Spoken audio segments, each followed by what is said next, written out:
Gold, trusted gold buyers. మీరు తాకట్టు పెట్టిన బంగారాన్ని విడిపించి ఈ రోజు ఉన్న మార్కెట్ ధరకు కొనబడును. కళ్ళు చిన్న మూతలు 9కి వెళ్ళిపోవడం అంతే.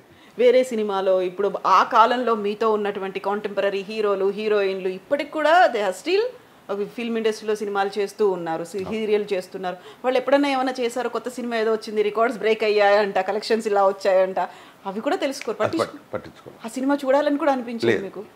మా వాళ్ళు కొత్త సినిమాలు ఇప్పుడు రజనీ అని వీళ్ళ సినిమాలు వస్తుంటాయి కదా కొత్త డాడీ టికెట్లు బుక్ చేశాను వెళ్ళి రండి అంట. నేను వస్తాను వెళ్ళి రండి అంటే టికెట్ బుక్ చేస్తాడు. అలాగా ఇదేమి ఉన్నాయి ఎక్కువ. ఏ సినిమా పాతది మీరు చూసింది లాస్ట్? ఎక్కువ ఇక్కడే చూస్తాను మా ఇంట్లోనే, థియేటర్కి వెళ్ళి గుర్తు కూడా లేదు నాకు. అవునా? అస్సలు బాహుబలిలు, ట్రిపుల్-R అసలు లేదమ్మా. పాపం మా వాడు అన్నాడు చూద్దాం డాడీ. ఎందుకు 2 నెలలు అయిపోతే 2 నెలలు వస్తాయి, చీర పెట్టుకొని చూసుకుంటాను నేను, ఇంట్లోనే ఎంజాయ్ చీర వేసుకుంటాను, గ్లాస్ పెట్టుకుంటాను, చూస్తాను, రిలాక్స్ అవుతాను అంటారు. అంతే. నాకు టెన్షన్ ఉంటే మనం రిలాక్స్ అని ఒక్కడికి వెళ్ళాలని ఇక్కడికి వెళ్ళాలి. వాళ్ళకి రిలీఫ్ కావాలి పాపం, వాళ్ళు పని చేసి ఉంటారు కాబట్టి పిల్లల్ని తీసుకొని వెళ్ళమంటారు. మన ఊరి పాండవులు చేశారు, 5గురు ఉన్నారు అందులో.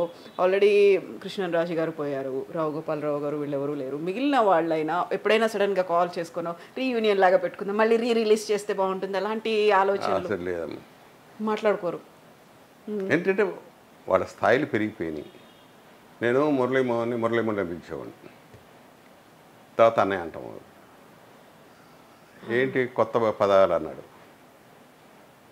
ఎందుకో తెలియదు, పిలవాలనిపించింది, పిలుస్తున్నాను. మురళి బాగుంది వద్దు అంటే నాకు తెలుసు వాళ్ళ స్థాయి పెరిగిపోయింది, మన తక్కువలో ఎందుకు మనం వేయాలి అందరి ముందు, ఎందుకలా అందరి ముందు. అంటే మా నాన్న ఒక ఇది చెప్పాడమ్మా. మా నాన్న ఫ్రెండు ఆయన మా దగ్గర పనిచేసినాడు, ఆయన కౌన్సిలర్ అయిపోయాడు, ఆయన హోల్సేల్ కొట్టుకోవడం. ఏమని అంటాడు మా దగ్గర ఒంటరిగా వాళ్ళిద్దరు ఉన్నప్పుడు ఎవరెవరే అనుకుంటారు.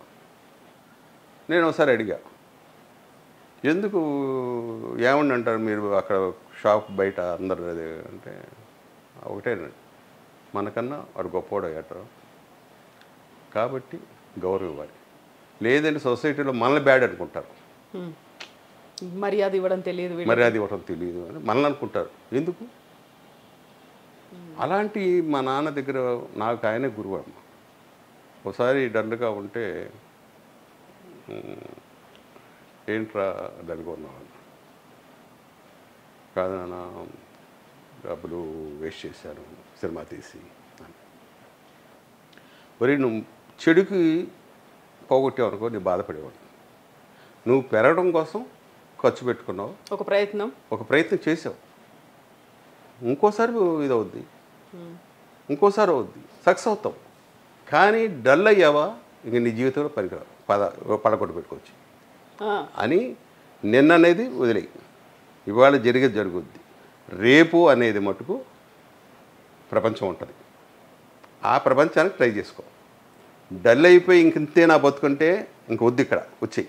కాదు రేపటి గురించి ఆలోచిస్తాంటావా, ఉండు, ఇంకొక అవకాశం ఉంది రేపు అనే దాంతో, అది ఛాలెంజ్ తీసుకోరా అని చెప్పి. అదేనమ్మా, ఎన్ని దెబ్బలు తగిలినా కూడా అస్సలు ఎంత మొత్తం అవుట్, తినటానికి లేదు అనుకున్నప్పుడు కూడా దేవుడు మళ్ళీ నాకు ఇస్తాడు. అది వచ్చింది వెంటనే. ఈరోజు లేదు రేపు ఏంటి అంటే అంటే మంచి ఇన్సిడెంట్, అంటే సరదా ఇన్సిడెంట్. ఒక షూటింగ్కి వెళ్ళాం, అప్పుడు మందు ఆంధ్ర లేదు, బ్యాన్ చేసి ఉంది. రేపు పీతల పులుసను మందు కొట్టాలి, ఇంకెక్కడ మందు అయ్యా, రాత్రి అయిపోయింది కదా అన్నాడు నా రూమ్మేట్. ఏమో రేపు తినేయకుంటే రేపు పొద్దున వస్తుందేమో. కరెక్ట్గా అలాగే పొద్దున 6 గంటల బెల్లమ్మ సీసా తెచ్చి లోపల పెట్టారా, పెట్టి పలానా ఆయన పంపించారండి మీకు ఇవ్వమని. కరెక్ట్గా 12 గంటలకి పీతల పులుసు వచ్చింది. పలానా ఆయన కోసం తెచ్చామండి, ఆయన లేరండి, ఇది మీరు తినండి అంటే మన పేరు ఉంది దాని మీద. నా రూమ్మేట్ పక్క అసలు ఏం జాతకం అయ్యేది ఊరికి అనుకుంటే ఇలా వచ్చింది. అలాగే నాకు ఎప్పుడన్నా బాధ ఇలాంటి కోరికలే, పులిహార తినాలంది, అంటే మా ఆవిడ చేసి పెట్టి ఎక్కడో స్టూడెంట్ అనుకుంటా కరెక్ట్గా ఇంటికి వచ్చిన మా ఆవిడ చేసి పెట్టి ఉండేది. ఇలా చిన్న చిన్న కోరికలు మాట ఇంతకు మించి పెద్ద కోరికలు అసలు ఏమీ లేవు. లేవు ఇంకా నాకు. ఇలా అదే నవ్వుకుంటా ఒక్కోసారి నేను పోయిపోయి అదేదో సామెత ఉంది, దేవుడు ప్రత్యక్ష అయితే ఏం వరం కోరుకోవాలి, వాడు బిచ్చగాడు ఇదైతే దేవుడు ప్రత్యక్ష ఏం వరం కావాలంటే అది సిల్వర్ దరిగాడు, అదేదో బంగారం దడగచ్చు కదా బొచ్చా. అలాగా నా తాహతి ఇంతే అనుకోని ఎందుకు అనుకున్నాడు. అలాగా అదేదో పెద్దది కొనుక్కోవచ్చు కదా అని మనసులో అనుకుంటున్న తర్వాత ఇలాగ సరదాగా వెళ్ళిపోయింది. ఎప్పుడన్నా మీలాంటి వాళ్ళు వచ్చినప్పుడు అవి నాస్టాలజిక్ మూమెంట్స్ నాకు గుర్తొస్తుంటాయి. ఇప్పుడు సినిమాలు చేయాలి, ప్రతి సినిమాలో నేను కనిపించాలి, ప్రతి డైరెక్టర్ దగ్గర వర్క్ చేయాలి అనుకున్నప్పుడు ఈ డైరెక్టర్ దగ్గర నేను ఇంకా వర్క్ చేయలేదే అని ఒక ఫీల్, ఒక వెల్. అదేనమ్మా జంజాల గారు ఉన్నారు. జంజాల గారిని ఎన్నోసార్లు అడిగా, అంటే నాకు తగ్గ క్యారెక్టర్ లేకపోవచ్చు అందుకే ఆయన ఇవ్వలేదు మరి, కానీ ఒక 100 సార్లు అడుగుంటా. ఇంటికి వెళ్ళి అడిగా, సార్ ఒక్క సినిమా చేయాలని మీతో, ఏదో ఒక వేషం మీ ఇష్టం. మాలింగపురం ఉండేది ఆయన, అబ్బాయి బలవలేదు, మీరు చాలా పెద్ద ఆర్టిస్ట్, మీరు డెఫినెట్గా మన దాన్ని మనం కలిసి చేద్దాం అన్నారు. వెళ్ళిపోయారు. అదొక్కటే నాకు ఫీలింగ్ అంతే. అందరు డైరెక్టర్లు గొప్ప గొప్ప డైరెక్టర్ దగ్గర అందరి దగ్గర చేశారు. ఇప్పుడు వస్తున్నటువంటి డైరెక్టర్లు కూడా మహా సినిమాలు ఆస్కార్ స్థాయికి వెళ్ళారు, పాన్ ఇండియా కాదు పాన్ వరల్డ్ అనే స్థాయికి. అందులో తెలుగు సినిమాలే, తెలుగు దర్శకుల మీదే బోల్డ్ అంత ఫోకస్ అనేది ఉంది, ప్రపంచమంతా ఇటువైపు చూస్తోంది అనుకున్నప్పుడు ఇప్పుడు వీళ్ళతో వర్క్ చేయాలి అనే అది 100% లేదు, మొత్తం వదిలేసుకున్నారు ఇంకా. ఎందుకంటే వీళ్ళు గొప్ప డైరెక్టర్లు కావచ్చు కాదని, కానీ ఎలాంటి డైరెక్టర్ దగ్గర చేశారంటే ఒక క్లోజప్ కెమెరా ఆన్ అవుతుంటుంది, కట్ 5 feet అన్న డైరెక్టర్ దగ్గర చేశారు. కరెక్ట్గా అది 5వ అడుగులే వచ్చి ఆగిపోవటం కెమెరా. మరి ఒక డైరెక్టర్ చెప్పమనండి, ఇన్ని వేల మంది డైరెక్టర్లు ఉన్నారుగా. కొంతమంది డైరెక్టర్లు డైరెక్షన్ నేర్చుకునేవాళ్ళు, వాళ్ళని చూశారు. అప్పుడు 1000 అడుగులు ఉండేది ఒక్కొక్క డబ్బా ఫిలిం, 1000 అడుగులు అలాంటి 100, 125, 150 అలా అయిపోయి, అంటే 3 సినిమాలు ఫిలిం తీశారు. అలాంటి డైరెక్టర్లు ఉన్నారు, నేర్చుకుంటున్నారు, ఇక్కడికి వచ్చి నేర్చుకుంటారు డైరెక్షన్. ప్రొడ్యూసర్ ఆయనకి తెలియదు పాపం, ఎవరో ఉంటారు వాళ్ళ సినిమాలు తీరు, ఎంత ఖర్చు అవుద్ది అన్నది వాళ్ళకి తెలుసు, వాళ్ళ సినిమాలు తీరు, ఎందుకు వేస్ట్ పోయేది ఎక్కువగా ఉంది.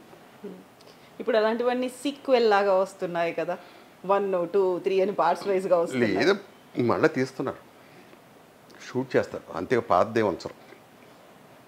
అవి పనికిరావు కూడా ఒక రకంగా చెప్పాలంటే, అవి బుట్టదాకాలు.